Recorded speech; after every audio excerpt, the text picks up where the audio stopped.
O que você teria visto se pudesse caminhar pelas cidades do final do Império Romano entre 300 e 400 depois de Cristo? Como as cidades teriam mudado ao longo desse período fascinante? Você já teria visto muita desolação e decadência? Imagine que você tem uma máquina do tempo e poderia voltar no tempo para explorar essa era fascinante do final do Império Romano.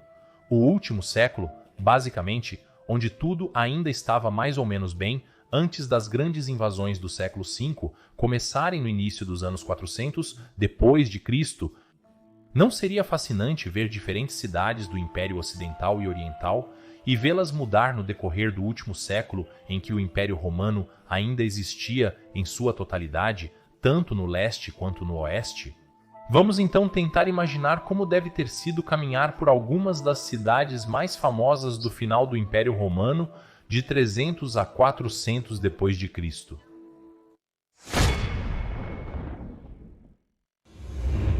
Os anos crepusculares do Império Romano do Ocidente.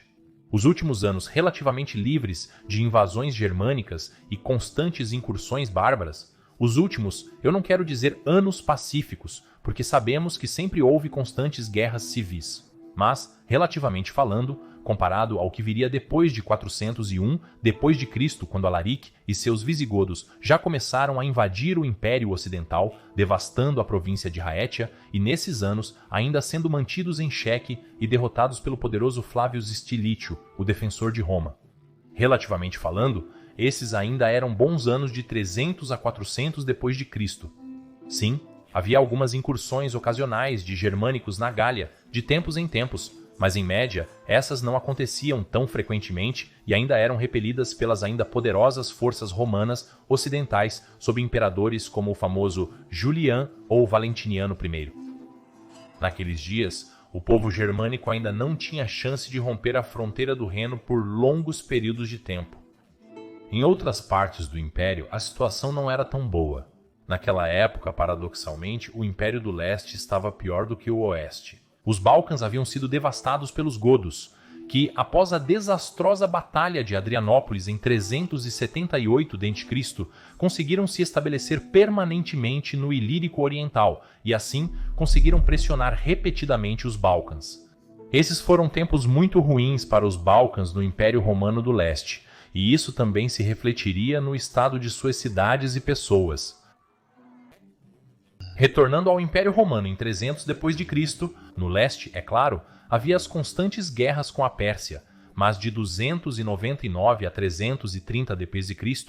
houve relativa paz, e no sul, nas províncias africanas, havia muito pouca pressão das tribos do deserto, nada notável. Lá no norte, na Britânia, a ilha ainda era defendida pelo poderoso Magnus Maximus, e outros como ele, no entanto, infelizmente, eles tinham a tendência de se rebelar com bastante frequência, porque eu não sei, mas por algum motivo, as legiões não gostavam muito de ficar em uma ilha distante com mau tempo e tribos hostis por longos períodos de tempo. Então, a situação não era ideal, mas comparado ao que viria a seguir depois de 407 d.C., quando a fronteira do Reno foi violada de vez, isso era quase um paraíso. Então vamos agora imaginar que você começa a sua jornada no ano 300 depois de Cristo, a era da tetrarquia. O império foi dividido em 4 partes pelo famoso imperador Diocleciano. Vamos supor que você passeie por Alexandria no ano 300 depois de Cristo. O que você teria visto? Bem, você teria se surpreendido ao ver que a densidade populacional era muito menor agora do que apenas 100 anos antes. A praga de Cipriano havia devastado não muito tempo atrás, apenas uma geração antes, e então a população ainda não havia se recuperado, mas a cidade em si ainda pareceria muito magnífica, claro. No entanto, a grande biblioteca e o Museum provavelmente não existiam mais ou estavam em um estado muito danificado. O pesado combate da Guerra Civil Romana deixou suas marcas em 272 d.C. O próprio Aureliano havia tomado a cidade sob pesado combate do Império separado de Zenóbia e, em 297 d.C., o imperador Diocleciano tomou a cidade novamente à força de um imperador rival. Então, mesmo em 300 depois de Cristo, você já teria visto bastante danos em partes, e então alguns dos antigos e famosos edifícios, que datavam do século III a.C., estavam ou gravemente danificados e não reparados ou completamente destruídos. Isso certamente era verdade para a grande biblioteca em si e para o Musaion, mas outros edifícios certamente sobreviveram intactos, como possivelmente o túmulo de Alexandre e o famoso farol de Faros. E você já teria visto as primeiras igrejas aqui e ali, ainda muito poucas, mas já visíveis. Em 300 depois de Cristo, os imperadores Galério e Diocleciano instigaram as últimas perseguições anticristãs generalizadas. O quão severas elas foram ainda é motivo de debate. Alguns estudiosos dizem que foram muito regionais e não generalizadas, enquanto outros dizem que milhares de cristãos foram realmente mortos. Sabemos que algumas igrejas foram destruídas no processo e alguns cristãos certamente foram mortos, mas a verdadeira extensão só podemos adivinhar. Então, você pode ter visto as últimas vezes que talvez uma igreja aqui ou ali foi destruída e possivelmente alguns mártires cristãos sendo executados. Em Antioquia, você teria visto mais igrejas, mesmo em 300 depois de Cristo. Esta cidade foi o epicentro da cristianização e tinha uma forte comunidade cristã mesmo muito antes do Édito de Tolerância de Constantino, que viria a seguir em 313 depois de Cristo. Aqui em Antioquia, você já poderia ver algumas basílicas cristãs primitivas bastante impressionantes. Antioquia era um modelo de como poderia ser uma convivência pacífica entre cristãos e pagãos. Raramente havia conflitos entre os dois grupos e eles realmente conseguiram se respeitar e ser tolerantes com as respectivas crenças. Naquela época, é claro, ainda se podia ver todos os templos pagãos abertos e em bom estado. Naquelas épocas ainda não existia Constantinopla. Em 300 depois de Cristo, você encontraria a cidade de Bizâncio com sua antiga ágora e os antigos templos no Capitólio, ainda absolutamente intactos. A cidade ainda pareceria muito pagã naquelas épocas. Em Atenas, você também teria visto os antigos monumentos intactos. Claro, eles haviam sido danificados no saque dos Heruli em 267 d.C., mas a maioria dos danos provavelmente teria sido reparada. No entanto, você ainda provavelmente teria notado alguns edifícios ou templos danificados ou algumas casas abandonadas se movendo para o oeste. Se você tivesse parado em Salona, você teria se maravilhado com a construção do Palácio de Aposentadoria de Diocleciano, que mais tarde se tornaria o coração da moderna Split. O palácio foi concluído em 305 d.C. e é uma residência imperial, mas muito importante, porque para o oeste, se você tivesse passado pela Itália em 300 d.C., tudo ainda parecia normal. Algumas cidades também foram danificadas na crise do século III aqui, mas ainda não em grande escala, e se houvesse, o dano provavelmente já teria sido reparado até agora no antigo coração do Império. Ravenna ainda não era uma residência imperial, mas muito importante porque uma das duas frotas pretorianas estava ancorada lá no porto de Classis. A outra frota pretoriana você teria encontrado em Miseno, perto da cidade de Neápolis.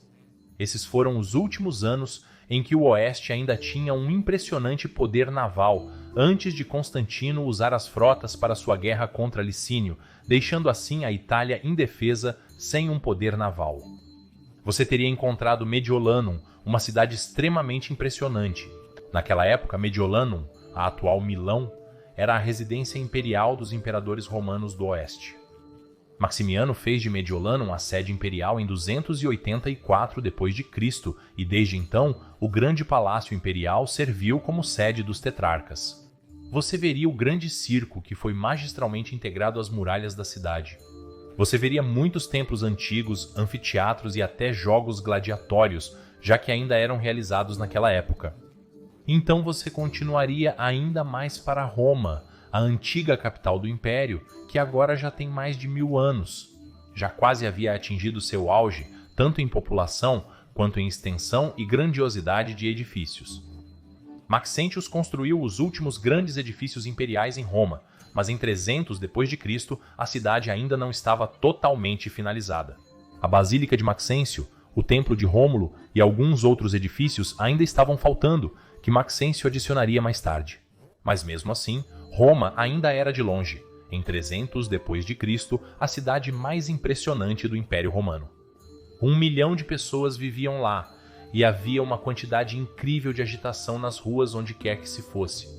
Se você tivesse viajado mais para o oeste, teria chegado a Augusta Treverorum, Trono, a capital da parte mais ocidental do Império, sede de outro dos 4 tetrarcas.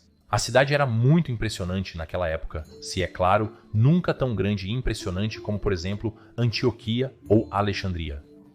Aqui, você teria encontrado um palácio imperial, banhos, muralhas da cidade, um anfiteatro e vários templos pagãos antigos. Aqui dificilmente veria igrejas nos primeiros sinais de decadência. Os antigos anfiteatros foram desmontados e cristianizados como o Oriente. Mas na Gália, você teria visto cidades abandonadas, e até mesmo algumas das cidades ainda habitadas, como Lutécia, estavam parcialmente abandonadas e dilapidadas. Havia bairros que haviam sido evacuados e desistidos nas incursões germânicas da crise do século III. Então, especialmente na Gália, você já teria visto os primeiros sinais de decadência. Os antigos anfiteatros foram desmontados e frequentemente usados para construir muros defensivos, já que agora eram muito mais importantes aqui do que os jogos. A ameaça das invasões germânicas pairava constantemente sobre a parte gálica do Império Romano, mas ainda era controlada pelos ainda muito poderosos exércitos romanos. E assim, em 300 depois de Cristo, praticamente tudo ainda estava bastante bem no Império Romano. Mas e em 400 depois de Cristo, o que teria mudado se você visitasse as mesmas cidades 100 anos depois? E por favor, considere apoiar este canal via Patreon ou associação no YouTube, porque eu realmente preciso da sua ajuda para poder continuar este trabalho sobre a história do final do Império Romano. Sem o seu apoio, não sei por quanto tempo mais posso continuar com este canal, porque, como você pode imaginar, o algoritmo do YouTube não promove exatamente um nicho que agora é uma ruína. Mas mesmo assim, Começando por Alexandria, você veria as ruas novamente cheias de muitas mais pessoas e haveria muito mais atividade. No entanto, mais dos antigos edifícios não existiriam mais. Apenas alguns anos antes, o antigo Serapião de Alexandria havia sido destruído em possíveis confrontos religiosos entre cristãos e pagãos. E assim, outra das antigas maravilhas, agora era apenas uma ruína. Mas ainda assim, mesmo assim, a cidade era muito impressionante e extremamente grande, com possivelmente 500 mil pessoas vivendo na antiga cidade de Alexandre. Agora você veria muitas mais igrejas, é claro, e notaria que os antigos templos pagãos estavam agora fechados na maioria das partes e não eram mais tão frequentados. A mesma imagem em Antioquia. Você veria muitas mais igrejas do que em 300 depois de Cristo do tipo basílica cristã primitiva, e os antigos templos pagãos, você encontraria muitos deles fechados e barrados, como se alguém os tivesse ordenado fechados por decreto imperial. Mas alguns aparentemente ainda estavam abertos, no entanto, a atividade lá era muito menor do que existia 100 anos antes. A cidade de Bizâncio estava completamente transformada. Ela havia crescido tremendamente, além do que se poderia imaginar. Provavelmente era agora o dobro do tamanho de 300 depois de Cristo. Havia novos banhos, havia novas muralhas da cidade, um hipódromo havia sido ampliado, havia um novo complexo de palácio imperial e muitas igrejas que não existiam 100 anos antes.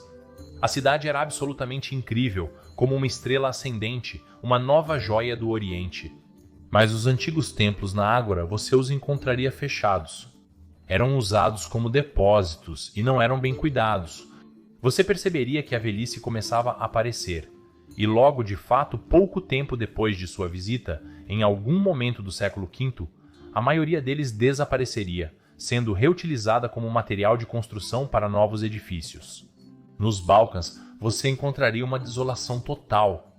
Algumas cidades foram completamente abandonadas, algumas incendiadas pelos devastadores godos. As pessoas haviam evacuado para cidades maiores e mais fortificadas, como Constantinopla ou Atenas mais ao sul. Você encontraria muitas cidades fantasmas naqueles dias, com estátuas quebradas, lembrando-lhe dos velhos dias de glória que agora pareciam uma memória distante.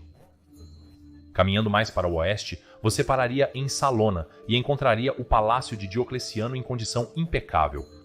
Quase 100 anos agora, ainda pareceria intocado, e a cidade vizinha de Salona também.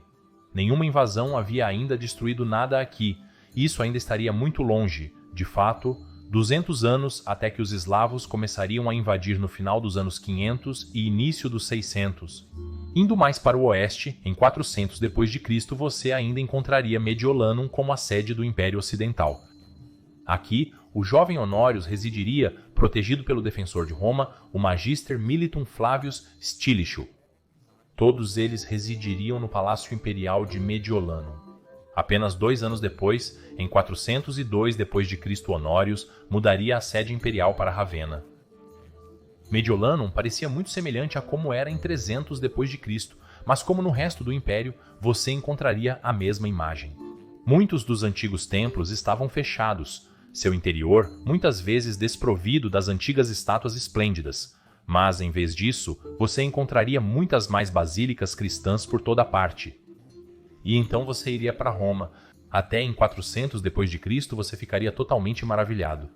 Roma ainda era a maior cidade do Império, tanto no oeste quanto no leste, ainda ostentando 800 mil habitantes, ainda superando a ainda menor Constantinopla. A cidade atingiu seu tamanho máximo. Os últimos edifícios de Maxêncio, todos concluídos, a cidade ainda não havia sido saqueada em 8.000 anos, desfrutando dos últimos anos de paz antes que a loucura e o caos logo descessem sobre a cidade. Aqui também você veria muitas mais basílicas e igrejas por toda parte, mas elas seriam totalmente submersas no vasto mar de antigos templos pagãos e imagens pagãs, estátuas e outros edifícios impressionantes dos antigos Césares. Aqui, o paganismo resistiria relutante em morrer, teimoso no velho coração do Império, e você ainda poderia ver alguns templos frequentados, mas aqui também muitos já estavam fechados e seus interiores desprovidos das esplêndidas estátuas e imagens dos antigos deuses. Viajando mais para o oeste, você iria para Augusta Treverorum e encontraria a cidade ainda mais grandiosa do que em 300 d.C. Novos banhos ainda maiores haviam sido adicionados ao complexo de banhos e as muralhas da cidade haviam sido ampliadas. Aqui também, você agora encontraria basílicas cristãs onde antes não havia nenhuma, e os antigos templos estavam na maioria fechados e começando a cair em negligência. Na Gália, você encontraria mais cidades devastadas e abandonadas. Incursões repetidas pelos germânicos no século IV fizeram as pessoas se refugiarem nas cidades maiores e mais fortificadas, como Lutétia ou Mogontiacum. Na Britânia você encontraria ainda mais caos e desolação. Londinium ainda era uma fortaleza naquela época, com muros da cidade ampliados, construídos por ordem do próprio Julian contra as repetidas incursões bárbaras. Mas você já notaria uma população severamente diminuída e muitos dos antigos edifícios romanos em desuso, muitos deles até desmontados para a construção dos muros da cidade.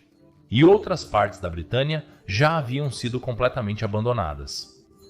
Magnus Maximus havia retirado uma grande parte das tropas romanas em 383 e assim, áreas como o país de Gales foram deixadas completamente desprovidas de tropas romanas. E muitas das cidades e assentamentos romanos foram simplesmente abandonados, vazios, deixados para decair. E apenas alguns anos depois, a última parte das tropas romanas se retiraria e a ilha seria abandonada de vez. E assim vemos que, de 300 a 400 d.C., você encontraria uma imagem muito mista. Algumas cidades ainda estavam em condições pristinas, mas algumas já estavam em 300 d.C. gravemente danificadas ou parcialmente abandonadas, como Lutétia ou outras cidades na Gália. E algumas eram até mesmo em 400 d.C. absolutamente impressionantes, como Antioquia, Constantinopla, Roma ou Augusta Treverorum. Realmente dependia muito de onde você estava. Mas podemos ver que mesmo nos últimos bons anos, relativamente falando, do Império Romano como um todo, você teria muito querido evitar alguns lugares e cidades, enquanto outras cidades eram absolutamente incríveis e belas. Verdadeiramente um império e uma época Quentin Walker e Justin Heller, por apoiar majorianos de tal forma que não perderão nenhum vídeo futuro sobre a fascinante era do final do Império Romano. Por favor, considere apoiar meu trabalho no Patreon ou via associação no YouTube, pois a continuidade deste canal depende do seu apoio. E eu gostaria de agradecer especialmente aos nossos novos apoiadores Augustus, Quentin Walker e Justin Heller. Muito obrigado, Quentin Walker e Justin Heller, por apoiarem o Majorianos de uma maneira tão generosa. Mas nós também temos 3 novos apoiadores Kaysar, a saber, Johnny Caden McCarron, Orpri Bertas Kvalitas, me perdoe, provavelmente estou dizendo errado, e Logan Peppers. Muito obrigado, Johnny Caden McCarron, Crop Bertas Qualitas e Logan Peppers, pelo seu generoso apoio. Sério, eu não posso agradecer o suficiente. É graças aos incríveis Patreons e membros do YouTube deste canal que eu posso continuar fazendo vídeos sobre o final do Império Romano. Eu realmente quero agradecer a cada um e a todos que estão apoiando este canal de qualquer forma. E se você quiser aprender mais sobre as 3 cidades mais impressionantes do final do Império Romano, você pode assistir a este vídeo no canto superior direito. Mas se quiser aprender mais sobre a cidade de Bizâncio antes de se tornar Constantinopla, você pode assistir ao outro vídeo no canto inferior direito. Agradeço novamente a todos os amigos da história romana, Gratias Tibiago e Beni,